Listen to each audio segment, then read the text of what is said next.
నమస్తే అండి. నా పేరు కళ్యాణి. నేను హిందూ బ్యాక్గ్రౌండ్ నుంచి వచ్చాను. ఇప్పుడు కూడా నేను క్రిస్టియన్ అయితే కాదు, క్రైస్ట్ ఫాలోవర్ని.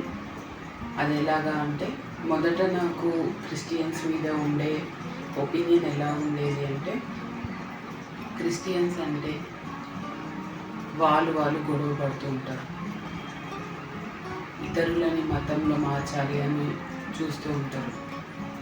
వాళ్ళని ముట్టుకోవద్దు, వీళ్ళు పెట్టింది తినొద్దు, వీళ్ళు సాతాను, ఇలాంటివన్నీ స్కూల్లో ఉన్నప్పటి నుంచి ఇలాంటి మాటలు వినడము ఇవన్నీ చూసిన తర్వాత నాకు వాళ్ళ మీద ఇలాంటి ఉద్దేశం ఉండేది. కానీ ఎప్పుడైతే నేను బరుకెడనాకి రావడం జరిగిందో, అది మా అక్క బావ ఇద్దరికి వెళ్తున్నప్పుడు వాళ్ళతో పాటు నార్మల్గా వెళ్ళాను. వెళ్ళినప్పుడు అక్కడ అసలు ఏదైతే నేను బయట చూశానో, వేరే వాళ్ళని బాధ పెట్టేసి ముట్టవద్దు, వీళ్ళని హిందూస్ని ముట్టుకోవద్దు, వాళ్ళు ఇచ్చింది తినొద్దు అని ఎలాగైతే చేస్తారో అలాంటివి ఏది చూడలేదు. నేను బొట్టు పెట్టుకున్నావు కదా నువ్వు రావద్దు, ఇలాంటివి చూడలేదు. వేరుగా ట్రీట్ చేసిన విధానమే నేను చూడలేదు. క్రీస్తు ప్రేమ ఎలా ఉంటుంది, క్రీస్తు ఎలాగైతే హద్దుకుంటారో అది మాత్రమే నేను చూసినాను. చూసిన తర్వాత నా ఒపీనియన్ మొత్తం మారిపోయింది. ఏంటి, క్రిస్టియన్స్ అంటే ఇలా ఉంటారా? దేవుడు అంటే ఇదా? యేసుక్రీస్తు ప్రభు ఇదా? యేసుక్రీస్తు ప్రభు చెప్పింది ఇదా? ఆయన ఇంత ప్రేమగా మాట్లాడతారా? ఇంత మంచి మాటలు ఉన్నాయా అని నాకు అప్పుడు ఒపీనియన్ చేంజ్ అవ్వడం జరిగింది. బరుకెడనాలో నేర్పిస్తున్నది బుద్ధి మారాలి అని, ఉద్దేశంకి ఒక ఫలం ఉంటుంది అని. అపరాధం అంటే ఏంటి, నేను ఎలా ఉండాలి, నేను ఎలా ఉంటే దేవుడికి ఇష్టము అన్నది అక్కడ నేర్పించడం అన్నది నేను చూశాను. నాకు అది చాలా నచ్చింది. ఎలాగా అంటే, నేను హిందూనే, కానీ 1 John 2:20లో చెప్పినట్టు నేను చూడగలిగాను. ఈ విధంగానే 1 John 2:19-20లో చెప్పినట్టుగా ఈ విధంగానే గుర్తుపట్టగలుగుతున్నాం మేము. కానీ మేము కనిపిస్తుంది మాకు పరిశుద్ధాత్మని ఈ విధంగా అభిషేకం పొందుకున్నప్పుడు, సమస్తమును గ్రహించేదరు అన్నప్పుడు చూడగలుగుతున్నాను. నాకు ఆశ్చర్యంగా అనిపిస్తుందండి. నాకు అంతగా తెలీదు. నేను హిందూనే ఒకప్పుడు, కానీ మీరు గుర్తుపట్టలేకపోతున్నారు. పరిశుద్ధాత్మని మనందరికీ తండ్రి ఒకరే, పరిశుద్ధాత్మ దేవుడు ఒకరే, కానీ మీరు గుర్తుపట్టకపోవడం నాకు చాలా ఆశ్చర్యంగా అనిపిస్తుంది. ఇప్పుడనే కాదు, ఆ కాలంలో యేసుక్రీస్తు ప్రభుని కూడా గుర్తుపట్టలేదు. ఎలాగా? John 19:14 ఈ విధంగానే వీళ్ళు ఇలాగే సిల్వ వేయండి అని అనడము. యేసుక్రీస్తు ప్రభు వచ్చినా కూడా ఈయన దైవ దూషణ చేస్తున్నాడు, ఈయననే దైవం అని చెప్పి అంటున్నారు అని చెప్పి ఆ కాలంలో ఆ ప్రజలను నమ్మకుండా దేవుడిని చాలా బాధ పెట్టడం అన్న చూసినాం. ఇప్పుడు నాకేమనిపిస్తుందంటే, నాకు బాధ కలుగుతుంది. ఎలాగంటే, ఇక్కడ దీపక్క ఏమి నేను దేవుణ్ణు అని చెప్పలేదు, వచ్చిన కాలు పట్టుకోండి అని కూడా చెప్పలేదు. కానీ అక్కడ మాట్లాడుతున్నది ఎవరు అన్నది మాకు కనిపిస్తుంది. ఆ స్వరంని గుర్తుపట్టగలుగుతున్నాం. మేము మనిషిని చూడట్లేదు. స్త్రీ బోధిస్తుందా, ఏం వేసుకొని బోధిస్తుంది, ఇవి మేము చూడలేదండి. కానీ ఆ స్వరంలో పరిశుద్ధాత్మ దేవుడు కనిపిస్తున్నారు. ఈ విధంగా గుర్తుపట్టగలుగుతున్నాం. ఆ కాలంలో వాళ్ళు అలా బాధ పెడుతున్నారు. నాకేమనిపించింది అంటే, ఇప్పుడు నిజంగానే యేసుక్రీస్తు ప్రభు వచ్చినా కూడా ఒక పైన షర్ట్ వేసుకొని ఇప్పుడు మన మధ్యలోకి వచ్చినా కూడా ఆయనను కూడా మనం ఇలాగే ట్రోల్ చేస్తామేమో. మేబీ అలాగే ట్రోల్ చేస్తామేమో. ఇదిగోండి ఈయననే క్రీస్తు అంటున్నారని చెప్పి. యేసుక్రీస్తు ప్రభు అయితే పైన షర్ట్ వేసుకొని ఎందుకు వస్తారు, మంచి వస్త్రములు వేసుకొని వస్తారు కదా, ఈయన అబద్ధ క్రీస్తు అని ట్రోల్ చేస్తారేమో అని నాకు అనిపిస్తుందండి. ఎందుకంటే మనమే కొన్ని రూల్స్ పెట్టేస్తున్నాము, దేవుడికి మనమే కొన్ని రూల్స్ పెడుతున్నాం. ఇలా వాక్యంలో ఉంది కదా, ఇలాగే జరగాలి అని చెప్పి. దేవుడు ఎప్పుడు ఏదైనా చేయగలుగుతారు. బైబిల్ గ్రంథంలోనే ఉంది కదండి, ఇందులో కొన్ని విషయాలు ఇంకా రాయనివి ఉన్నాయి అని చెప్పి కూడా ఉన్నాయి కదండి. అవన్నీ మీకు తెలియకుండా మాట్లాడడం ఎందుకు? అనవసరంగా అపరాధంలో పడడం ఎందుకు? ఆయా ఆత్మలు దేవుడికి సంబంధించినవి కాదో అవునో పరీక్షించండి అని రాసింది. ఏ విధంగా మీరు పరీక్షించి ఇది అపవాది, అబద్ధ క్రీస్తు, మెరుపులాగా పడిన దూత, ఈమె యాక్టింగ్ చేస్తుంది, ఈమె పిచ్చి పట్టింది అని ఏం పరీక్షించి మీరు చెప్పారు? ఏం పరీక్షించారండి? వచ్చి చూసారా? వాళ్ళ జీవితం ఏంటో చూసారా? నేను చూశానండి. వాళ్ళ జీవితం ఏంటో చూశాను. వాళ్ళ ఇంట్లో ఎలా ఉంటారో చూశాను. వాళ్ళ భార్య భర్తల మధ్యన నిబంధన మందసం ఉంటుంది.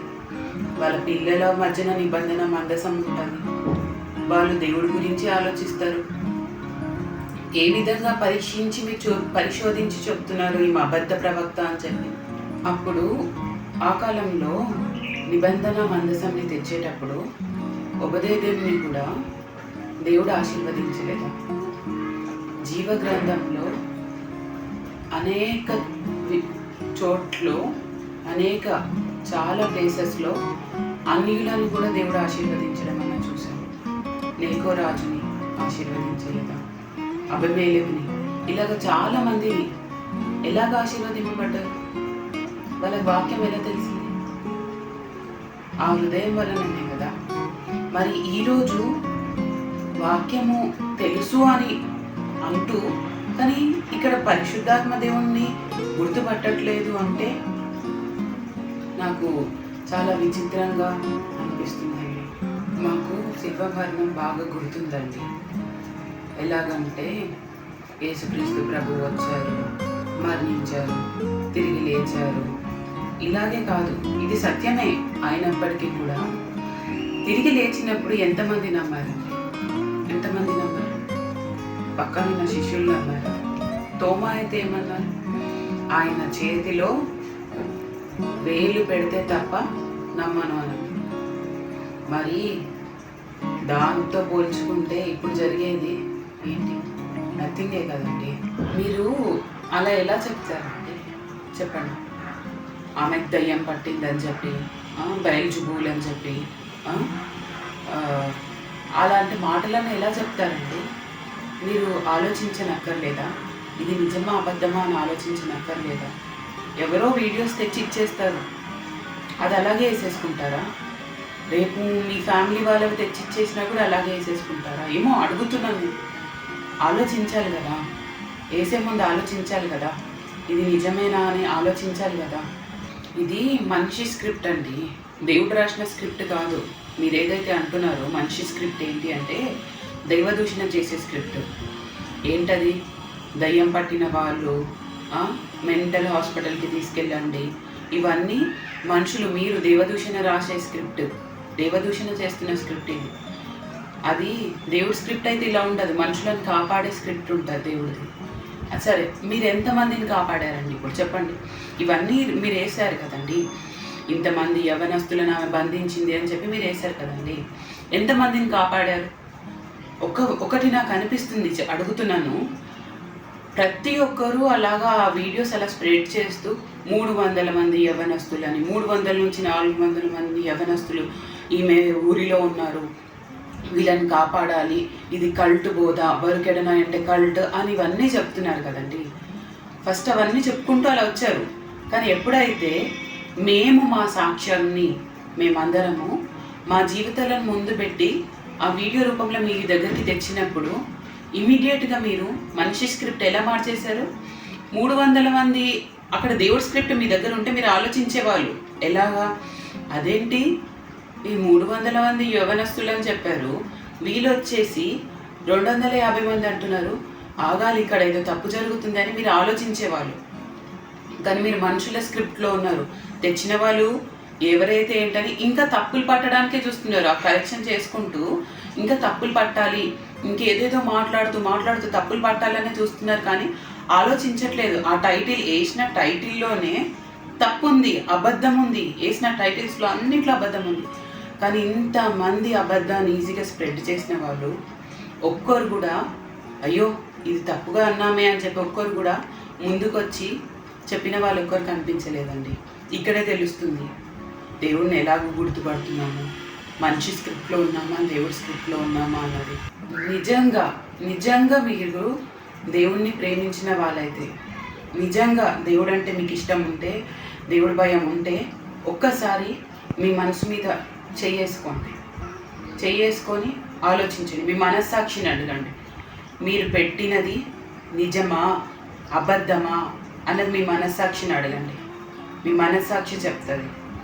అది తెచ్చిచ్చిన వాళ్ళకి తెలుసు అది అబద్ధం అని చెప్పి, వేస్తున్న మీకు తెలుసు అబద్ధం అని, స్ప్రెడ్ చేస్తున్న వాళ్ళకి తెలుసు ఇది అబద్ధం అని చెప్పి. కానీ మీ మనస్సాక్షిని అడగండి, దేవుడు ఏ ఆజ్ఞ ఇచ్చినారు? అబద్ధం ఆడొద్దు అని చెప్పారు. అబద్ధం ఆడట్లేదా? వివేచించమన్నారు. వివేచిస్తున్నామా? ఇక్కడ డిజైన్ చేయగలుగుతున్నారా? ఒక్కరైనా డిజైన్ చేయగలిగారా అండి? నేను హిందూ నుంచి వచ్చానండి. దేవుణ్ణి చూశాను, ఆయన మాటల్ని విన్నాను. విన్న తర్వాత ఇదంతా జరుగుతుంటే నాకు బాధేస్తుంది. అందుకే నేను అడుగుతున్నాను, నాకు బాధేస్తుందండి. అందుకే అడుగుతున్నాను, ఇది నిజమా? ఒక్కసారి ఆలోచించండి, ఇది మీరు చేస్తుంది కరెక్టేనా? ఏం చెప్పారండి? వేవేల దూతలతో వస్తాను అని చెప్పారు. అది వాక్యంలో లేదా? వాక్యంలో ఉన్నదే కదా మాట్లాడారు. జూడ్ 1:15లో లేదా? వాక్యంలో ఉన్నదే మాట్లాడారు కదండి. ఇప్పుడు క్రీస్తు న్యాయపీఠం దగ్గర అందరూ రావాలి. ఇప్పుడు అబద్ధం మాట్లాడిన వాళ్ళు, ఇప్పుడు మా మనస్సాక్షి మా మీద దోషారోపణ చెయ్యనేలా మేము దేవుడి ఎదుట, తండ్రి ఎదుట తలెత్తుకొని ఉండగలుగుతాము. మీరు కూడా అబద్ధం ఆడట్లేదు అంటే మీరు తలెత్తుకొని ఆ క్రీస్తు న్యాయపీఠం దగ్గర ఉండగలుగుతారా? ఆలోచించండి ఒక్కసారి. ఇది నేను ఎందుకు చెప్తున్నానంటే, ఇది చెప్పినా కూడా మీరు వినరు, మీరు ఫుల్ కప్గానే ఉంటారు తెలుసు. కానీ నా బాధ నేను చెప్పుకుంటున్నాను. ఇంతమందిలో కనీసం ఒక్కరైనా వినకపోతారా? అరే వీళ్ళు ఎందుకు ఇలా చెప్తున్నారు, అసలు ఏముంది ఇక్కడ? అయ్యో నిజంగా దేవుణ్ణి ప్రేమించేవాళ్ళు, నిజంగా ఆయన నామానికి దూషణ రావద్దు అనేవాళ్ళు, నిజంగా ఆయన ఎడల భయభక్తులు కలిగి ఉన్న వాళ్ళు ఒక్కరైనా ఆలోచిస్తారేమో అని ఇదంతా చెప్పడానికి కారణం అండి. చూస్తారేమో, ఆలోచించి అసలు ఏంటి, ఏం జరుగుతుందని నిదానించి, నెగిటివ్ హృదయంతో కాకుండా యథార్థమైన హృదయంతో ఒక్కరైనా చూడకపోతారా అని నేను చెప్తున్నానండి. ఎందుకంటే ఫస్ట్ టైం అండి, నేను ఎన్నో సంవత్సరాల నుంచి వస్తున్నాను బరుకెడనాకి, కానీ ఇది ఫస్ట్ టైం ఒక బ్లేమ్ ఇలాంటిది రావడం. ఎప్పుడు ఒక బ్లేమ్ రాలేదు, ఎప్పుడు ఒక నింద రాలేదు. అందరం ఒక కుటుంబంగా ఒకరినొకరు ఎంకరేజ్ చేసుకుంటూ ఎదుగుతూ ఉన్న టైంలో ఇలాంటిది వచ్చింది. ఇది ఫస్ట్ టైం రావడం, ఎప్పుడు ఏది రాలేదు. ఇది ఫస్ట్ టైం అండి రావడం. వాక్యం పలికితే నమ్మట్లేదండి మీరు. వాక్యమే తీసి వాక్యంనైనా నమ్మాలి కదండి మీరు. వాక్యం పలికినా నమ్మట్లేదు మీరు. మరి ఎలాగ నమ్ముతారు మరి? జూడ్ 1:19లోనే ఉంది కదా అండి, ఏమని? భేదములు కలుగజేస్తారు అని చెప్పి. ఎందుకంటే ఆత్మ లేనప్పుడు భేదంలే కలుగజేస్తారు. ఇప్పుడు మేము బరుకెడనాయిలో వాక్యం తప్ప ఇంకేది ఉండదు అక్కడ. వాక్యం ఒకటే ముందు పెట్టి నేర్పిస్తారు. మరి మిగతా వాళ్ళు ఎలా నేర్పిస్తున్నారో నాకు తెలియదు. వేరే వాళ్ళ సంఘం గురించి తీసుకొచ్చి వేరే వాళ్ళ గురించి ఉద్దేశం కలిగి నేర్పిస్తున్నారా? వేరే వాళ్ళ లైఫ్ ముందు పెట్టి నేర్పిస్తున్నారా? మాకు బరుకెడనాయిలో మా జీవితము వాక్యము, ఇది మాత్రమే నేర్పిస్తుంటారు. వాక్యంలో ఉన్నదే ఉంటుందండి. ఇప్పటి వరకు బరుకెడనాయిలో ఒక బోర్డు కూడా లేదు. మీరు మాథ్యూ చాప్టర్ చదువుకున్నా కూడా నన్ను ప్రసిద్ధి చెయ్యకండి అని చెప్పి యేసుక్రీస్తు ప్రభు ఒకడన్నా. ఇక్కడ కూడా మేము పాపులర్ అవ్వాలంటే పెద్ద పెద్ద బోర్డులు పెట్టుకుంటుండే, ఎన్నో ఛానల్స్ పెట్టుకుంటుండే, ఎన్నెన్నో ట్రోలింగ్స్ చేసుకుంటుండే. మేము కూడా ప్రసిద్ధి చేయకండి అనడం వలననే కాదు, వాక్యంలో ఉన్నదే ఇక్కడ జరిగించడం. ఒక బోర్డు కూడా లేదు మాకు. అట్లాంటిది ఇప్పుడు మమ్మల్ని మీరు బయటికి లాగుతున్నారండి. మాది మేము ప్రశాంతంగా బ్రతుకుతూ దేవుడితో పాటు నడుస్తున్న సమయంలో మీరు మమ్మల్ని బయటికి లాగుతున్నారు. నిందలేసి, అబద్ధ సాక్ష్యం పలికి, ఒక ఫేత్ని కృంగతీసి, ఫేత్ని మేము దేవుడిని చూసి బాధపడుతున్నప్పుడు వీటి మీద సర్కాస్టిక్గా నవ్వుతూ ఎలా ఏడుస్తున్నారో చూడు, ఎలాగ లార్డ్ అంటున్నారో చూడు అని ఎగతాళిగా వేసి మా విశ్వాసంని కృంగదీస్తున్నారు. నేను హిందూనండి, హిందూనై ఉండే నాకు ఇంత బాధ అనిపిస్తుంది దేవుడి గురించి తెలిసిన తర్వాత. మీకు ముందు నుంచి అన్ని వాక్యాలు తెలుసు, మీకు దేవుడు అంటే ముందే తెలిసి నాకు చాలా ఆశ్చర్యం అనిపిస్తుందండి ఈ విషయంలో. నంబర్స్ 11:28-29లో జోషువా మోషేని ఏమన్నారండి? మై లార్డ్ అని అన్నారు. ఎందుకన్నారు? మోషే దేవుడు కాదు కదా, మరి ఎందుకన్నారండి మై లార్డ్ అని? అనకూడదు కదా. అందరు సమాధానం చెప్పాలండి దీనికి, అందరూ ప్రతి ఒక్కరు సమాధానం చెప్పాలి. అవి మంచివైనను చెడ్డవైనను ఏవైనను సరే, క్రీస్తు న్యాయపీఠం దగ్గర, తండ్రి దగ్గర, యేసుక్రీస్తు ప్రభు దగ్గర, అక్కడ అందరు సమాధానం చెప్పాలి. ఈ అబద్ధం ప్రతి ఒక్క మాట్లాడుతున్నారు కదా, వ్యర్థమైన మాటలు అతిలో కూడా ఉంది కదండి. ప్రతి ఒక్క మాట గురించి, ప్రతి ఒక్క కామెంట్ గురించి, ప్రతి ఒక్క అబద్ధము అని తెలిసిన తర్వాత కూడా దాన్ని ఇష్టపూర్వకంగా, బుద్ధిపూర్వకంగా, హీబ్రూ 10:26లో చెప్పినట్టు, 26-27లో చెప్పినట్టు బుద్ధిపూర్వకంగా తెలిసి కూడా అబద్ధం అని తెలిసిన తర్వాత కూడా దాన్ని అలా స్ప్రెడ్ చేసుకుంటూ వెళ్ళాం కదా. దానికి ఆన్సర్ చెప్పాలి, ప్రతి ఒక్కరు ఆన్సర్ చెప్పాలి స్ప్రెడ్ చేసినందుకు, అబద్ధం ఆడినందుకు.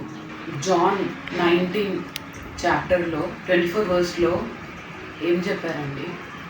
ఆయన వస్త్రములను చింపుకొని అందరు స్ప్రెడ్ చేసేసుకున్నారు, పంచుకున్నారంట ఆయన వస్త్రములను అన్నీ చింపుకొని. నాకు ఇలాగే అనిపిస్తుంది. ఎలాగా? ఇప్పుడు ఆ వీడియోస్ మేము బయటికి ఇవ్వలేదు ఫస్ట్ ఆఫ్ ఆల్, కానీ మీరేమంటున్నారంటే ఆమె వైరల్ చేసుకుంటుంది, ఆ వీడియోస్ని బయటికి తెచ్చుకొని ఆమె వైరల్ చేసుకుంటుంది అని. అబద్ధం ఇది గుర్తుపెట్టుకోండి. రెండో విషయము, అది స్ప్రెడ్ చేసుకుంటూ ఒకరి నుంచి ఒకరు అందరు స్ప్రెడ్ చేసుకుంటూ ఉన్నారు. ఈ విషయంలో భయం అనిపించదు? నాకు భయం అండి, నాకు భయము, మాకందరికీ భయము. సిలువ మరణము అంటే మాకు భయం. సిలువ మరణము అంటే రెస్పెక్ట్ అండి. ఆయన సిలువ వ్యర్థం కావద్దు, ఆయన ఏదైతే అనుభవించారో అది వ్యర్థం కావద్దు అని ఈరోజు నేను మా హస్బెండ్తో నడుచుకునే విధానంలో ఒకవేళ కోపం వచ్చినా దేవుణ్ణి ముందు పెట్టుకొని సమాధానంగా జీవించడం, మా పిల్లలని రెబ్యూక్ చేసేటప్పుడు, గద్దించేటప్పుడు ఆయన వాక్యాన్ని ముందు పెట్టుకొని రెబ్యూక్ చేయడం, మా పేరెంట్స్తో మాట్లాడేటప్పుడు కానీ, వాళ్ళు చెప్పేటప్పుడు, ఎవరైనా చెప్పేది వినేటప్పుడు కూడా ఇది వాక్యంలో ఉందా లేదా అని ఆలోచించి తీసుకోవడం ఉంటుంది. ఈ విధంగా మా కుటుంబంలో, మా బరికెడనాలో ఎవరి కుటుంబంలో చూసుకున్నా ఇదే సమాధానం ఉంటుంది, ఇదే భయం ఉంటుంది. ఈరోజు చెప్పగలుగుతామండి, మా కుటుంబంలో సమాధానం ఉంది, మా కుటుంబంలో క్రీస్తు సిలువ వ్యర్థం కాలేదు, ఆయన వచ్చింది వ్యర్థం కాలేదు అని మేము చెప్పగలుగుతాము. ఆయన చెప్పినట్టే నడుచుకోవాలి అని మా ఇంట్లో ఉంటామండి మేము. ఆ విధంగా మేము కాపాడుకుంటాము ఆయన సిలువ వ్యర్థం కాకుండా. ఇది నాకు అనిపించింది. అప్పుడు ఆయన వస్త్రంలో అలా చింపుకుంటూ వెళ్ళిపోయారు, అందరు స్ప్రెడ్ చేసుకుంటూ పంచుకుంటూ వెళ్ళిపోయారు. ఇప్పుడు ఈ వీడియోస్ని కూడా అలాగే స్ప్రెడ్ చేస్తున్నారు, ఒక్కొక్కరు పంచుకుంటున్నారు. ఇది నాకు అనిపించింది, నాకు కలిగిన బాధ వలన ఇదంతా చూసి నా కళ్ళ ముందు నాకు ఆహారం ఇచ్చి నన్ను పెంచి మంచి మార్గంలో తెచ్చినారు. దేవుడు వాక్యం నాకు పరిచయం చేసి దేవుడికి కనెక్ట్ చేసిన మనుషుల మీద ఇలా జరగడం వల్ల ఇది మేము ఇష్టంగా వచ్చి చెప్తున్నామండి సాక్ష్యము. మీరు అంటున్నారు ఆమె చొప్పించుకుంటుంది, దీపా శ్రీనివాస్ చొప్పించుకుంటుంది వాళ్ళ ద్వారా సాక్ష్యాలు అని. సాక్ష్యం చొప్పించుకుంటారా అని మాకు కొత్త విషయాలు పరిచయం చేస్తున్నారు. ఇలా కూడా ఉంటారా మనుషులు అని. మేము మా ఇష్టంగా మా బాధను చెప్పుకోవడానికి, అది కాదు అని చెప్పుకోవడానికి మేము ముందుకొచ్చి మాట్లాడుతున్నామండి. ఇది అదే అండి, 1 కొరింథీయులకు రాసిన పత్రిక 1:18 ఉంది కదండి, నశించుచున్న వారికి ఇది వెర్రితనంగా ఉంది, కానీ మాకైతే ఇది దేవుడి శక్తిగానే ఉంది. ఇది దేవుడి శక్తిగానే మేము చూస్తున్నాము. మరి మీకు యెజ్బేలు అంటున్నారు, బెల్జెబూలు అంటున్నారు, దయ్యం పట్టిన వాళ్ళు అంటున్నారు. ఆ కాలంలో కూడా దేవుడు వచ్చినప్పుడు దేవుడు చెప్పినారు, అప్పుడు కూడా చెప్పినారు, నా పేరిట ఇంకొకరు వస్తే మీరు నమ్ముతారు కానీ అని చెప్పి. ఇప్పుడు మీరు అదే చేస్తున్నారు కదా, దయ్యము అంటున్నారు, ఇవన్నీ అంటున్నారు. ఒక్కొక్కరు కామెంట్స్ పెడుతున్నారు. మీరు వింటారు, ఒక కామెంట్ పెడుతున్నాము అంటే విత్తనం విత్తాము, అది కొయ్యవలసిందే. శపించుట వారికి ఇష్టము కాబట్టి శాపం వారి మీదకి వస్తుంది. దీవించడము, ఆలోచించడము, డిజైన్ చేయడము వారికి ఇష్టం లేదు. వాళ్ళ విషయంలో కూడా అదే జరుగుతుంది కదా. వాక్యమే ఉంది, హేతువు లేని శిక్ష, హేతువు లేని శాపము తగలకపోదని సామెతలలో ఉంది. ఎందుకు ఎందుకు ఆ మాట చెప్పడం జరిగింది? ఇలాగ తొందరపడడం వలనే, విత్తడం వలనే, తొందరపడి విత్తడం కొయ్యవలసిందే. నేను ఒక కామెంట్ ఇక్కడ పెడుతున్నాను అంటే, విత్తనం ఇక్కడ వేస్తున్నాను అంటే నేను కొయ్యాలి, ఇంట్లో కొయ్యాల్సింది ఉంటుంది. ఇప్పుడు చెప్పుకుంటూ ఉండొచ్చు, ఎలాగా నాకు ఈ బాధలు ఉండే, ఈ కష్టాలు ఉండే, ఇంత బాధ అనుభవించాం అని మనం చెప్పుకుంటూ ఉండొచ్చు. ఎలాగా ఇంత బాధలో ఉండే, ఇలా కష్టం అనుభవించిందే, ఇది ఇంత దారుణమైన పరిస్థితి ఉండే అని చెప్పుకుంటూ ఉండొచ్చు. కానీ నిజంగా ఆ అనుభవ జ్ఞానము గుర్తుంటే, ఆ బాధ నిజంగా గుర్తుంటే, అయ్యో అది ఎవరి విషయంలోనైనా సరే, భర్త విషయంలో కానీ, తల్లిదండ్రుల విషయంలో కానీ, పిల్లల విషయంలో కానీ, ఏదైనా బాధ, ఏదైనా ఇన్సల్ట్ అది గుర్తుండి అందులోంచి బయటకు వచ్చిన తర్వాత అది మనకు గుర్తుంటే, ఇప్పుడు ఈ వీడియోస్ బయటకు రిలీజ్ చేసేటప్పుడు ఆలోచిస్తున్నామా, ఇది కరెక్ట్, ఫస్ట్ ఆఫ్ ఆల్ కనుక్కున్నామా, ఇది నిజమా అబద్ధమా అన్నది కనుక్కున్నామా? రెండో విషయం కనుక్కోలేదు. ఇది పంపించిన తర్వాత ఏం జరుగుతుంది? వాళ్ళకి తల్లిదండ్రులు ఉండొచ్చు, పేరెంట్స్ ఉండొచ్చు. వాళ్ళు ఎలా రిసీవ్ చేసుకుంటారు? ఇలాగ నెగిటివ్గా స్ప్రెడ్ అవుతుంటే మీరు తల్లిదండ్రులు అయి ఉండొచ్చు, లేదంటే మీకు తల్లిదండ్రులు అయి ఉండొచ్చండి. మీ గురించి ఒక నెగిటివ్ కామెంట్ నెగిటివ్గా ఇలాగ వైరల్ అవుతున్నప్పుడు మీ తల్లిదండ్రులు ఎలా ఫీల్ అవుతారు? ఒకవేళ మీ పిల్లల గురించి ఇలా వస్తే మీరు ఎలా ఫీల్ అవుతుంటారు? అదే వాళ్ళ పరిస్థితి ఎలా ఉంటుంది? వాళ్ళ పిల్లలు ఎలాగా ఉంటుంటారు? ఇప్పుడు వాళ్ళ తల్లిదండ్రులు ఎలా ఉంటారు? బాధ మీకు ఎలా ఉంటుందో ఎవరికైనా అలాగే ఉంటుంది కదండి బాధ. ఆ బాధ గుర్తున్నప్పుడు ఇది విత్తనం వేసేటప్పుడు గుర్తుపెట్టుకోవాలి కదా. మనకి వస్తే బాధ, వేరే వాళ్ళకి వస్తుంది బాధ కాదా? వాళ్ళు ఎంత పెద్ద ఏజ్ వాళ్ళు ఉంటారు, వాళ్ళు ఎలా రిసీవ్ చేసుకుంటారు, ఎంత బాధపడుతుంటారు. ఆ బాధకి ఆన్సర్ చెప్పాలి. ప్రతి ఒక్కరు ఇప్పుడు బాధపడుతున్నారా? అన్యాయం ఐజయా చాప్టర్లో ఉంటుంది కదండి, 53లో అన్యాయపు సాక్ష్యం ఆయన పొందేను అని చెప్పి, ఆ అన్యాయం సాక్ష్యంకి ఆ లెక్క చెప్పాలి. ప్రతి ఒక్కరు ఎవరైతే ఇప్పుడు బాధపడుతున్నారో దానికి కారణము ఎవరో, ఉద్దేశపూర్వకంగానే కారణం ఎవరో, మరి ప్రతి ఒక్కరు దేవుడికి లెక్క చెప్పవలసిన పరిస్థితి ఉంటుంది, కంపల్సరీగా ఉంటుంది. అదే అండి, నేను హిందూ బ్యాక్గ్రౌండ్ నుంచి వచ్చాను. కానీ మీ అందరికీ థ్యాంక్స్ చెప్తున్నాను. ఎందుకంటే శిల్వాభరణం ఎలా ఉంటుందో మీరు చూపిస్తున్నారు నాకు శిల్వమరణం ఎలా ఉంటుంది, ఎంత దారుణంగా ఉంటుంది, ఎంత అన్యాయంగా ఉంటుంది అన్నది మీరు స్పష్టంగా నా కళ్ళ ముందు చూపిస్తున్నారండి. క్రిస్టియన్స్ అంటే ఒకప్పుడు ఇలాంటి అభిప్రాయం ఉంది అని నేను చెప్పాను. కానీ ఇప్పుడు ఇవన్నీ చూసిన తర్వాత అసలు అభిప్రాయమే పోయింది. క్రిస్టియన్స్ అన్న ఇదంతా కూడా అభిప్రాయమే పోయింది అసలు నాకు.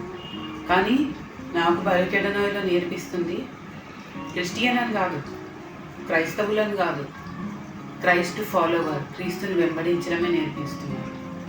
అక్కడ వాక్యమే ఉంటుంది, 2 గంటలు మెసేజ్ ఉంటుంది. ఆ 2 గంటల మెసేజ్లో 30-40 వర్సెస్ ఉంటాయి.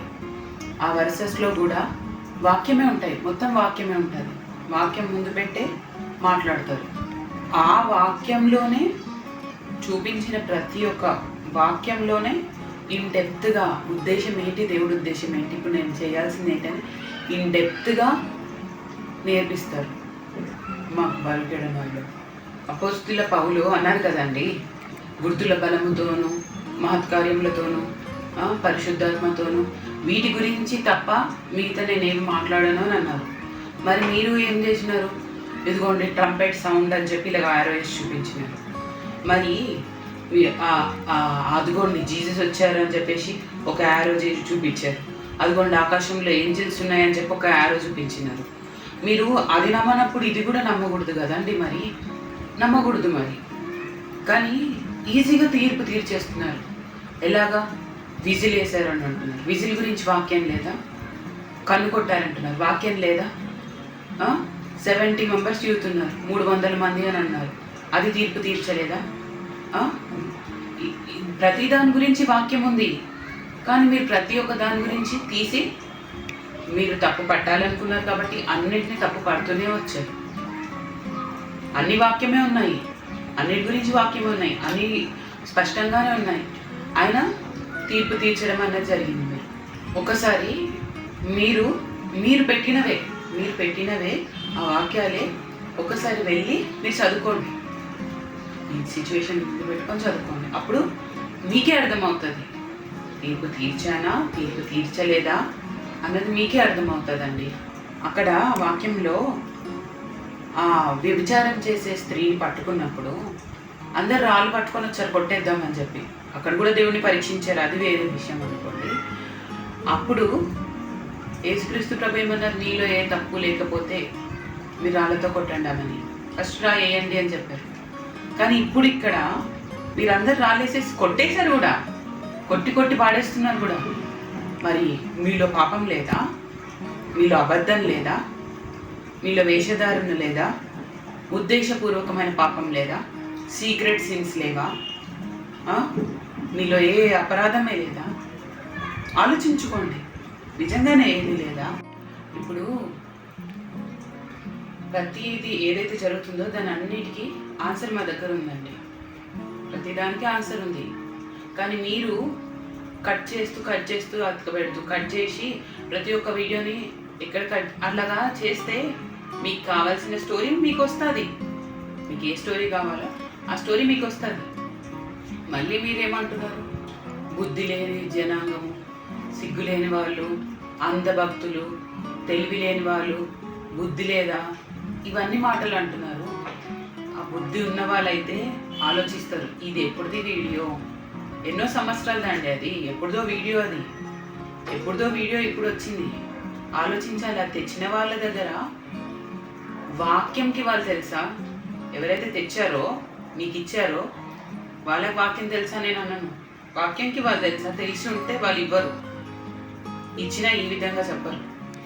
మీరు బుద్ధి లేని వాళ్ళు అని అంటున్నారు. బుద్ధి లేని వాళ్ళైతే దేవుడి నామానికి దూషణ వస్తుందని ఆలోచించుకుంటారు. మేము దేవుడి నామానికి దూషణ రావట్లేదనా, మా వలన రాకుండా మేము ప్రవర్తనలో జాగ్రత్త పడగలుగుతున్నాము. బుద్ధి లేని వాళ్ళం మేము అవ్వము, బుద్ధి ఉన్న వాళ్ళమే కాబట్టి జాగ్రత్త పడుతున్నాము. ఆ వీడియో వచ్చింది, ఆ వీడియోస్లో ఉన్నది కూడా ఎవరో ఇంట్లో మాట్లాడుకుంది. అది మా పర్సనల్ అండి. మేము మా ఇంట్లో 4 గోడల మధ్యన మేము ఏమైనా చేస్తాము. అది మీరు అడగకుండా మీరు అలా వేయడము, మరి మీరు ఆలోచించుకోండి. ఎవరికి బుద్ధి ఉందో ఎవరికి బుద్ధి లేదు. తెలివి లేని వాళ్ళు, అంధభక్తులు, బుద్ధి ఉండాలి. ఎక్కడ పోతుందో వీళ్ళ మతి, ఇంత ఆలోచించరా? ఈత బోధని వినట్లేదు, వీళ్ళ చెవులు దురద చెవులు ఉన్నాయి వీళ్ళకి అని అంటున్నారు. మీకు నిజంగా అవన్నీ నిజంగానే ఉంటే ఇవి ఆలోచించేవారు కదండి మీరు. నాకు తెలియక మామూలుగా అడుగుతున్నాను అంతే. నేను యేసుక్రీస్తు ప్రభువుని నమ్ముతానండి. ఎలాగంటే దీపక్క శ్రీనివాస్ అన్న మాకు తల్లిదండ్రుల్లాగా, రాయిలాగా ఉండే జీవితం అండి మాది. అలాంటిది దేవుణ్ణి పరిచయం చేశారు. ఎలాగా? వాళ్ళని మీరు శ్రీనివాసన్ అని అంటున్నారు, చేతగాని వాడు అని పలుకుతున్నారు. ఈ రోజుకి నేను శ్రీనివాసన దీపక్క పేరు తీయాలంటే ఆలోచించుకుంటా, భయం కలిగి ఉంటాను. ఎందుకంటే శ్రీనివాసన్న Daniel 12th chapter 3rd verse చదువుకోండి, మీరు తెలుస్తుంది. ఎంతో మందిని కాపాడినాడు శ్రీనివాసన్న. అందులో నేను, మా కుటుంబం కూడా ఒకటి. ట్రంపెట్ సౌండ్ గురించి మీకు చెప్తున్నానండి. అక్కడ మాది ఒక 300 members కూర్చునే అంత ప్లేస్ ఉంటుందండి మా హాల్. అందులో అంత సౌండే రాదు, బాగేశారు. ఇంకొకటి, ఒక్కొక్కరు ఒక్కొక్కటి మాట్లాడుతున్నారు. ఒకరు ఫోన్లోనూ చేశారంటున్నారు, ఒకరు మరి పెద్ద వాళ్ళే మీరు, ఒకరు రిథమ్ ప్యాడ్స్ పెట్టి ఆమె ప్లే చేయించింది అని అంటున్నారు. కొంతమంది సిస్టమ్ ఆపరేట్ చేయించుకుంది అని అంటున్నారు. ఒక్కొక్కరు ఒక్కొక్కటి అంటున్నారు. కానీ బాగా ప్లాన్ చేశారండి, చాలా బాగా సెట్ చేశారు. ఎవరు సెట్ చేశారో, సెట్ చేసిన వాళ్ళకి హ్యాట్స్ ఆఫ్, నమ్ముతున్న మీకు హ్యాట్స్ ఆఫ్. మాకైతే ఇది దేవుడి శక్తి అయింది. ఎందుకంటే సిలువకి శత్రువుగా మేము నడుచుకోలేమండి. మాకు నడుచుకోవాలన్నా మేము నడుచుకోలేము. మేము అంత మంది కూర్చునే ప్లేస్ అది, అంత పెద్దగా వినిపించేటట్టు మీరు వేసినారు. అక్కడ అంత పెద్దగా రాలేదు కానీ బాగా సెట్ చేసినారు మీరు. మేము అక్కడ మెసేజ్ వినేటప్పుడు వన్స్ వచ్చామంటే మేము అందరం కూడా మా ఫోన్స్ అందరం ఏరోప్లేన్ మోడ్లోనే పెడతామండి, అలాగే వింటాం. దీపక్క కూడా అక్కడ మెసేజ్ చెప్పేటప్పుడు ఫోన్లో చూసుకుంటూనే మెసేజెస్ చెప్తారు. మీరు చూస్తే ప్రతి ఒక్క message Telugu Bible, English Bible, అన్ని బైబిల్స్ అన్నీ అక్కడ ఫోన్లో చూసుకుంటూనే మెసేజ్ చెప్తారు. కానీ చాలా బాగా మీరు స్క్రిప్ట్ రెడీ చేశారండి, చాలా బాగా స్ప్రెడ్ చేశారు. స్ప్రెడ్ చేసిన వాళ్ళకి హ్యాండ్సప్, నమ్మిన వాళ్ళకి హ్యాండ్సప్, అది క్రియేట్ చేసిన వాళ్ళకి హ్యాండ్సప్. అట్లా వేసుకుంటూ వెళ్ళిపోతూనే ఉన్నారు అట్లా.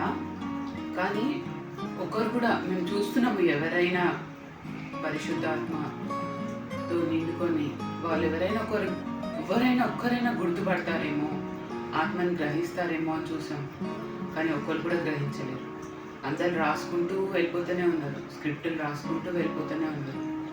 ఇప్పుడైతే నాకు అనిపిస్తుందండి, ఇవన్నీ చూసిన తర్వాత అమ్మ మేమైతే మంచి స్థానంలోనే ఉన్నాము. ఒకవేళ అలాగే మీలాగా అక్కడ ఉంటే మేము కూడా ఇట్లాగే చేసేటోళ్ళం. మేము ఏంటో అది సత్యం ఏంటో అబద్ధం ఏంటో వివేచించకుండా దేనికి పడితే దానికి నమ్మేసి కామెంట్స్ వేసేసి అలాగా నెగిటివ్గా స్ప్రెడ్ చేసేస్తుండేనేమో. ఇప్పుడైతే మేము ఆ దేవుడి భయంతో ఆ తీర్పు తీర్చకుండా ఉంటున్నాము. దీన్ని బట్టి థ్యాంక్స్ చెప్తున్నాను మీకు. మాకు విలువ చూపించారు, మేము ఎక్కడ ఉన్నాము, మంచి స్థానంలోనే ఉన్నామని. దీనివల్ల మీరు ఒకసారి ప్రూవ్ చేయించేలాగా అయినందుకు థ్యాంక్స్. మా కోసం మీరు ప్రేయర్ చేస్తాను అని అంటున్నారు. చేయకండి, దయచేసి చేయకండి. ఎవరైనా దైవ చిత్తానుసారంగా లేని వాళ్ళు ప్రార్థన చేయడం అంత మంచిది కూడా కాదు. అక్కడ Psalms 109లో ఉంది కదండి, దేవుడి చిత్తంని తెలియకుండా దేవుడు ఎవరో తెలియని ప్రవర్తనతో ఉండి ప్రార్థన చేసినప్పుడు వాడి కుడి పక్కన అపవాది ఉంటుంది, వాడి ప్రార్థన శాపం అవుతుందండి. దయచేసి ప్రార్థన చేయకండి. వాక్యం ఉంది కాబట్టి ఆ భయం ఉందండి మాకు. మేము త్వరపడి తీర్పు తీర్చము. మాకైతే దేవుడి భయం ఉందండి, దేవుడికి భయపడతాము, తొందరపడి తీర్పు తీర్చము. అక్కడ ఎజికేల్కి దేవుడు చెప్పలేదా, కావలిగా ఉండి అక్కడ నువ్వు చెప్పు ఎవరైనా మిస్టేక్స్ చేసినప్పుడు, తప్పు చేసినప్పుడు అని చెప్పినప్పుడు, అలాగే నా జీవితంలో కూడా జరిగినప్పుడు నాకు వాక్యం తెచ్చి ముందు పెట్టినప్పుడు దాంతో చూసుకొని తప్పు చేసినాను తెలుసుకొని దాని నుంచి బయటికి వచ్చి మళ్ళీ తప్పు చేయకుండా జాగ్రత్త పడుతూ ఉంటున్నా నేను. కానీ మీరు చెప్తున్నారు, ఒకసారి 2వ దినవృత్తాంతములు 19వ అధ్యాయము 7వ వచనం చూద్దాము. యెహోవా భయము మీ మీద నుండును గాక, హెచ్చరికగా నుండి తీర్పు తీర్చుడి. మన దేవుడైన యెహోవా యందు దౌష్యం లేదు, ఆయన పక్షపాతి కాడు, లంచం పుచ్చుకొని వాడు కాడు. ఇక్కడ క్లియర్గా చెప్పి ఉంది, లంచం పుచ్చుకొని వాడు కాదని చెప్పి. మరి మీరు ఎలా చెప్పేస్తున్నారండి, కోట్లు తీసేసుకున్నారు అని చెప్పి? భయపడరా? కన్ఫర్మ్ చేసుకోరా? మీరు చూసారా తీసుకోవడం? మీరు చూసారా? మీరు ఉన్నారా? మీరు ఎవరో కూడా తెలియదు కదా అండి మాకు, మీ ముఖం కూడా మేము చూడలేదు. మీరు అలాగేలా కన్ఫర్మ్ చేసేస్తారు? ఒకటి చెప్పేటప్పుడు ఆలోచించి కరెక్టా కాదని ఆలోచించి అది మీరు చెప్పాలి, కానీ అలాగా తీసేసుకున్నారు అని చెప్పేస్తున్నారు. ఇక్కడ వాక్యం అలా లేదు కదండి.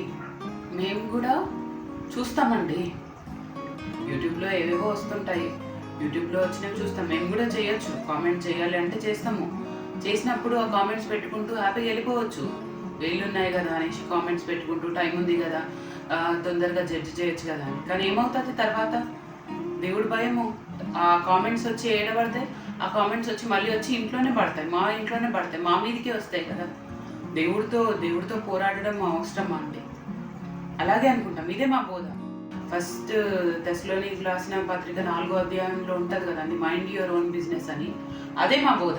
ఈ బోధ మీకు అబద్ధ బోధగా మీరు అనొచ్చు, ఈ బోధను మీరు అబద్ధ బోధ అనొచ్చు, కల్టు కూడా అనొచ్చు. కానీ ఇదే మా బోధ, మైండ్ యువర్ ఓన్ బిజినెస్. పరుల జోలికి పోక మా సొంత కార్యములు చూసుకుంటూ, దేవుడు మాకు ఇచ్చినది మేము చూసుకుంటూ, మమ్మల్ని సరి చేసుకుంటూ, దేవుడికి ఇష్టంగా ఉండడమే మా బోధ. వాక్యం ద్వారా లాడే మాట్లాడినారు ఏమని? తండ్రి నా నామమున పంపబోవు ఆత్మ, అది పరిశుద్ధాత్మనే కదండి, అదే పరిశుద్ధాత్మనే కదండి ఇప్పుడు ఇక్కడ మాట్లాడుతున్నది. ఆ ఆత్మను మీరు గుర్తుపట్టలేకపోతున్నారా అండి? మరి అనేకమైన మంచి పనులున్న ఒక చెడ్డ పని వల్ల మొత్తం అన్నీ పోతాయి అన్నట్టు వాక్యంలోనే ఉంది కదా, ప్రసంగిలోనే ఉంది కదా, ఒక చెడ్డ కార్యం అనేకమైన మంచి పనులన్నింటినీ చెడగొడుతుందని. ఇప్పుడు మరి బయట ఇప్పుడు మా వాళ్ళు హిందూస్ చాలామంది అడుగుతున్నారు, ఏంటి నువ్వు దేవుడిని నమ్ముకున్నావు కదా, మరి ఏంటి మీ వాళ్ళే ఇలా గొడవ పడుతున్నారు అని చెప్పి అడుగుతున్నారు. మరి ఇప్పుడు ఏమైనా ఆన్సర్ చెప్తారండి వాళ్ళకి? మీరే కదా, మీ వల్లనే ఇప్పుడు వాళ్ళు వచ్చేవాళ్ళు కూడా, వాళ్ళు మారి దేవుడి దగ్గరికి వచ్చేవాళ్ళు కూడా మీరు చేస్తున్న ఇదంతా దాని వల్ల వాళ్ళు రాకుండా అయినారు. దానికి ఇప్పుడు మీరే కదండి ఆన్సర్ చెప్పుకోవాలి. దేవుడి ముందు మీరే వాళ్ళ ఆత్మలకి ఉత్తరవాదులు. ఎజికేల్లా చెప్పలేదా? దానికి దేవుడు మిమ్మల్నే అడుగుతారు. బాకానాదం మోదినప్పుడు డిస్టర్బ్ చేసింది మీరే కదా, మిమ్మల్ని అడుగుతారు, మీరే ఉత్తరవాదులు వాళ్ళ ఆత్మలకి. మనం అందరము ఒకటే ఆత్మని కదనండి నమ్మేది, ఒకటే దేవుణ్ణి కదా, తండ్రిని, కుమారుణ్ణి, పరిశుద్ధాత్మ దేవుణ్ణి, వీళ్ళనే కదా నమ్ముతుంది. మరి వాక్యంలోనే ఉంది కదండి, ఒక సహోదరుడు తప్పు చేసినప్పుడు వాళ్ళని మీరు రివ్యూక్ చేయాలి అని చెప్పి.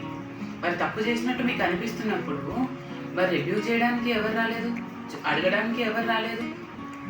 అదే కాకుండా ఒక స్త్రీని, ఒక ఆడామిని మీరు ఇష్టం వచ్చినట్టు వీడియోస్లో వేసేసినారు. ఒక నైటీలో, ఇప్పుడు మా హిందువులో అయినా బయట భారతదేశంలో అయినా ఎక్కడైనా కూడా స్త్రీకి ఎంత విలువ ఇస్తారండి. అట్లాంటిది వాళ్ళ ఇంట్లో వాళ్ళు నైటీలో ఉన్నవి మీరు వేసేసినారు, అట్లాగా మంచిగా యూట్యూబ్లో వేసేసినారు. మీరు దేన్ని ఆశించి చేసినారో నాకు తెలీదు, కానీ వేసేసినారు. వేసేసేటప్పుడు ఒకసారి అదే మనం తల్లిదండ్రులను కానీ, తల్లిని కానీ, సిస్టర్ని కానీ, భార్యని కానీ, మన డాటర్స్ కూతుర్లను కానీ అలాగే వేస్తే మంచిగా ఉంటుందా?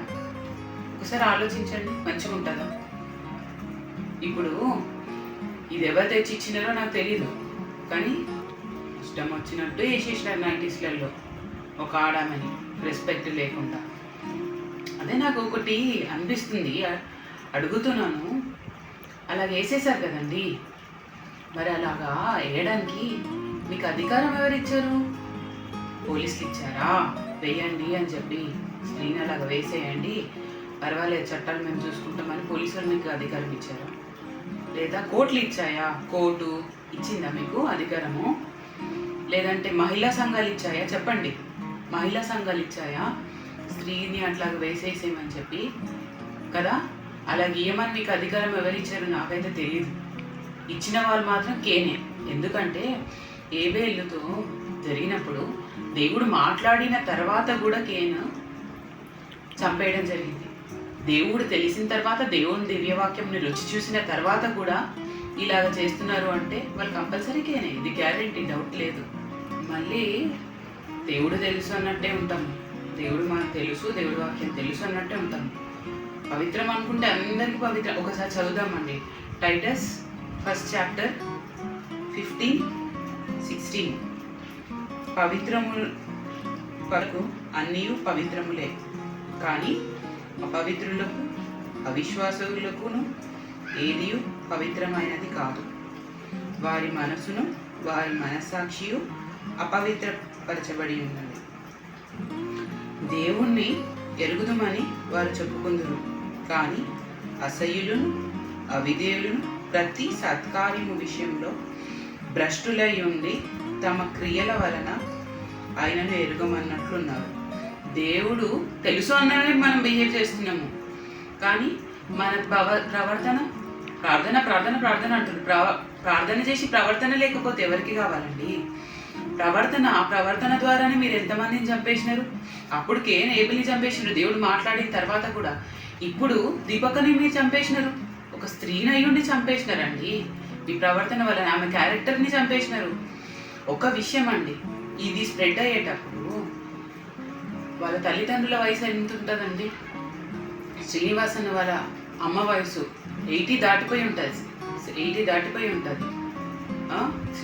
దీపక్ వాళ్ళ పేరెంట్స్ వయసు కూడా దాటిపోయి ఉంటాయి. ఇవన్నీ వాళ్ళు చూసేటప్పుడు వాళ్ళ హృదయం ఎలా ఉంటుంది మనం ఆలోచించమా? మన పేరెంట్స్కి బాధపడ్డప్పుడు, మన పేరెంట్స్కి ఏదైనా అయినప్పుడు మనం ఏదో కృంగిపోతుంటాం, ఏడ్చేస్తుంటాం, అయ్యో నాకు నిద్ర లేదు, నాకు అలా ఉంది, ఇలా ఉంది, ఇంత తిరిగానేనని చెప్పి ఏదో బాధపడిపోతుంటాము. మరి వాళ్ళ ఎవరి పేరెంట్స్ అయినా పేరెంట్సే కదా, ఎవరికైనా బాధనే కదా. ఆ అనుభవ జ్ఞానము దేవుడు ఇచ్చినప్పుడు హీబ్రూస్ 2nd చాప్టర్లో ఉంటుందండి, 18th verseలో. ఆయన శ్రమ పడిన తర్వాత శ్రమ పొంది ఉన్నాడు కాబట్టి శ్రమలో ఉన్న వాళ్ళని రక్షిస్తాను అని చెప్పి. ఇప్పుడు మనకి కొన్ని అనుభవ జ్ఞానాలు దేవుడు ఇచ్చిన తర్వాత, కొన్ని సిచ్యువేషన్స్ ఇచ్చిన తర్వాత, మళ్ళీ ఇలాంటి సిచ్యువేషన్, ఇప్పుడు దీపక్ వల్ల సిచ్యువేషన్ వచ్చినప్పుడు ఆలోచించగలగాలేమో మనము, అయ్యో అప్పుడు నాకు ఆ పరిస్థితి వచ్చింది, నేను ఇలా బాధపడ్డాను, నిద్ర లేదు, ఇలా తిరిగాను అలా తిరిగాను అన్నది గుర్తుండి, నిజంగా బాధ తెలిసిండి, అనుభవ జ్ఞానం ఉంటే, అయ్యో వీళ్ళ విషయంలో నేను ఏదైనా తొందరపడుతున్నానేమో అన్నది మనం ఆలోచించాలి కదండి. అలా ఆలోచించకుండా, అంటే వేరే వాళ్ళకైతే ఒకటి, వేరే వాళ్ళ పేరెంట్స్కి అయితే ఒకటి, మన పేరెంట్స్కి అయితే ఒకటి, వేరే వాళ్ళకి అట్లా కరెక్ట్ కాదు కదండి. మళ్ళీ దేవుడు తెలుసు అన్నట్టే మాట్లాడతాం. మళ్ళీ టైటస్లో చెప్పినట్టు దేవుడు తెలుసు అన్న ప్రవర్తననే కనిపిస్తుంటుంది, కానీ ప్రవర్తనలో మాత్రం దేవుడు తెలీదు అని క్లియర్గా చూపిస్తుంటుంది. మీరు ఈ వీడియోస్ చూస్తారో చూడరో తెలియదండి, ఎవరు చూస్తారో ఏంటో తెలీదు. కానీ ఇప్పుడు షేర్ చేయడానికి మేము ఎందుకు షేర్ చేస్తున్నాము అంటే, మాది షేర్ చేసుకోవడానికి, మా బాధను షేర్ చేసుకోవడానికి, మా సాక్ష్యంని షేర్ చేసుకుంటున్నాము. ఇది వినేటప్పుడు, ఎవరైనా సరే వినేటప్పుడు, క్రీస్తు అయితే ఎలా ఆలోచిస్తారు, క్రీస్తు కావాల్సింది ఏంటి, క్రీస్తు మనసు ఏంటి, క్రీస్తు ఎలా చూస్తారు అన్నది, అది మీ మనసులో పెట్టుకొని ఒక్కసారి మీరు ఈ వీడియోస్ చూడండి. మేబీ మీరు సత్యంని గ్రహిస్తారేమో, మీ కళ్ళు తెరవబడతాయేమో. మీరు మాట్లాడుతున్నారు కదండి, అక్కడ రొట్టె విడిసేటప్పుడు, అసలు అక్కడ రొట్టె విడిచేటప్పుడు పరిస్థితి ఎలా ఉందో, అసలు అక్కడ ఏం జరిగిందో తెలియదు. కానీ మీరు ఎగతాళి చేస్తున్నారు. ఎలాగా? అయ్యోయ్యో అంటున్నారు. మీరు ఒకవేళ మీరు ఆలోచించండి, ఒకవేళ అది పరిశుద్ధాత్మ అయితే ఏంటి నా పరిస్థితి అన్నది ఒక్కసారి ఆలోచించండి. దాని ముందేం జరిగిందో ఏం తెలీదు. అమ్మో ఆమె శరీరమే అవుతున్నట్టు, ఆమెకి వేయండి సిలువ అంటున్నారు. మీకు తెలుసా అంటే, ఎవరి జీవితాలు తెలుసా అండి? అక్కడ కమ్యూనియన్ ఇచ్చేటప్పుడు, రొట్టె విడిచేటప్పుడు ఒక వ్యక్తి వచ్చి కాళ్ళ దగ్గర ఉండి ఏడుస్తున్నారు. అయ్యయ్యో ఏడుస్తున్నారని మీరు ఆయన మీద కామెంట్ చేస్తున్నారు. ఒకవేళ ఆ వ్యక్తి నిజంగా దేవుడి యాజకుడు అయి ఉంటే, దేవుడి ప్రవక్త అయి ఉంటే, దేవుడికి ఒక ఎవాంజలిస్ట్ అయి ఉంటే, మరి మీరు ఉత్తరవాదులు కాదా? అతని విషయంలో మీరు ఎగతాళి చేసింది, ఏదో తెలుసుకొని ఏడుస్తున్నాడు అని అనేసి ఆయన విషయంలో మీరు ఎగతాళి చేసింది కదా. మీకు వాక్యంలో తెలుసు కదండి, బోడివాడ బోడివాడ బోడివాడ అని చిన్నపిల్లలే తెలియని ఊహ తెలియని పిల్లలే బోడివాడ అంటే ఎలుగుబండ వచ్చి ఏం చేసిందో మీకు తెలీదా? మరి అలాంటప్పుడు ఒకరు జెన్యూన్గా ఇన్నోసెంట్గా దేవుడి ముందు ఉన్నప్పుడు మీరు వాళ్ళ గురించి కామెంట్ చేస్తున్నారు. మరి మీరు ఆలోచించుకోరా? ఆ వ్యక్తి వాళ్ళు కార్చే ప్రతి ఒక్కటి ఆయన బుడ్డిలోకి వెళ్తుంది. కన్నీరు కార్చే ఆ కన్నీరు దేవుడు బుడ్డిలోకి వెళ్తుంది అనేది మనం ఆలోచించమా? ఆడవాళ్ళ శరీరంలోకి దేవుడు వచ్చిందంటే ఏంటి, మగవాళ్ళ శరీరంలోకి దేవుడు వచ్చిందంటే కొంచెం నమ్మేటట్టు ఉంటుంది. కానీ ఈమె మరీ ఆడవాళ్ళ శరీరంలోకి వచ్చింది అని అంటున్నారు, కొంచెం నమ్మేటట్టుగా కూడా లేదు అని అంటున్నారు. అంటే దేవుడు ఎవరి శరీరంలోకి రావాలో కూడా మీరే చెప్తారా? అంటే ఆడ మగ ఏది ఉండదని గలేషియన్స్లో ఉంది. స్త్రీ అని లేదు, పురుషుడు అని లేదని 3rd చాప్టర్లో ఉంది, గలేషియన్స్ 3rd చాప్టర్లో. కానీ మనం ఎందుకు ఈ మత భేదాలు ఉండొద్దు అని బైబిల్లో ఉంది, కానీ మత భేదాలే చేస్తాం. స్త్రీ అని లేదు, పురుషుడు అని లేదు, అది మనమే చేస్తాం. మరి బైబిల్లో చాలామంది ప్రవక్తలు ఉన్నారు. దేవుడు ఎవరి ద్వారానన్నా పలికిస్తారు పరిశుద్ధంగా ఉంటే. మరి గాడిద ద్వారా పలికించలేదా బిలాము సమయంలో? మరి గాడిదన్న పరిశుద్ధంగా ఉందేమో, కానీ మన ద్వారా పలికించట్లేదంటే గాడిదేనయేమో మనకంటే అని ఆలోచించాలి కదండి. కానీ అలా ఆలోచించట్లేదు. ఆ గాడిద అది పలికేనని ఉందరా? అది గర్లా బాయా? అదంతా మీ చేతికి వదిలేస్తున్నాను నేను. నీతిమంతులు లేరు, ఒక్కరును లేరు అని అంటున్నారు వాక్యంలో. కానీ వాక్యంలోనే ఉంది కదా నీతిమంతులుగా తీర్చబడ్డారు అని చెప్పి. మరి యేసుక్రీస్తు ప్రభు వచ్చి ఆయన శిల్వ మరణం పొందింది ఎందుకు? నీతిమంతులుగా పరచడానికే కదా, నీతిమంతులుగా ఉండగలుగుతాము అనడానికి కదా, పరిశుద్ధంగా ఉండడానికి కదా. మరి అట్లయితే ఏమందు అపోస్తలులు పౌలు లేదా కృప విస్తరించింది కదా అని పాపంలో ఉంటామా అని చెప్పి, కృప ఉంది కదా ఇక అయిపోయింది కదా అనుకోవడానికి లేదు కదండి.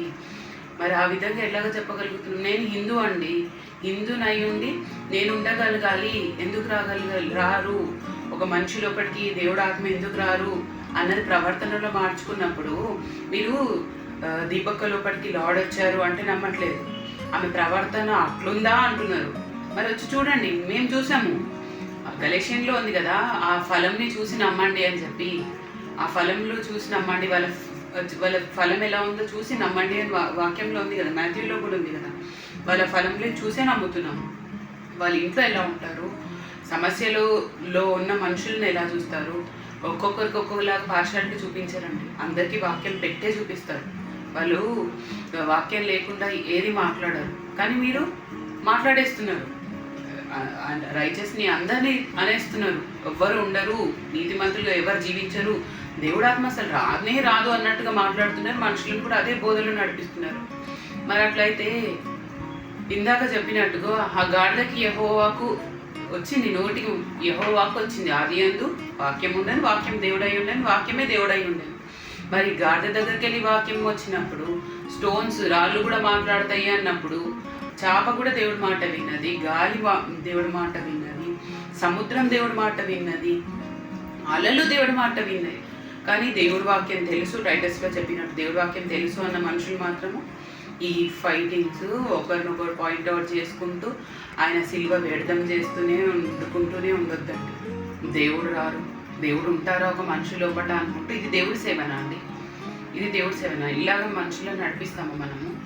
ఒకరిని ఎలాగ నడిపించాలి? మనం డానియల్లో చెప్పినట్టు, మాథ్యూ చాప్టర్లో చెప్పినట్టు, నించోని ఇంకొకరికి హెల్ప్ చేసే విధంగా ఉండాలి. రాగలుగుతారు, దేవుణ్ణి ఒక లిమిట్గా పెట్టేసి ఉండడం కాదు, రాగలుగుతారు, ఉండగలుగుతారు అన్నట్టుగా మనం చూపించగలగాలి. కానీ ఇది దేవుడి సేవన? ఒకరి మీద ఒకరు కామెంట్స్ చేసుకోవడము, వైరల్ చేయడము, తెలిసి తెలియక మొత్తం స్ప్రెడ్ చేయడము, ఇట్లాంటిది వండుకుంటూ వేరే వాళ్ళకి ఇంకా చెప్తున్నప్పుడు వాళ్ళని ఎక్కడ నడిపిస్తున్నట్టు?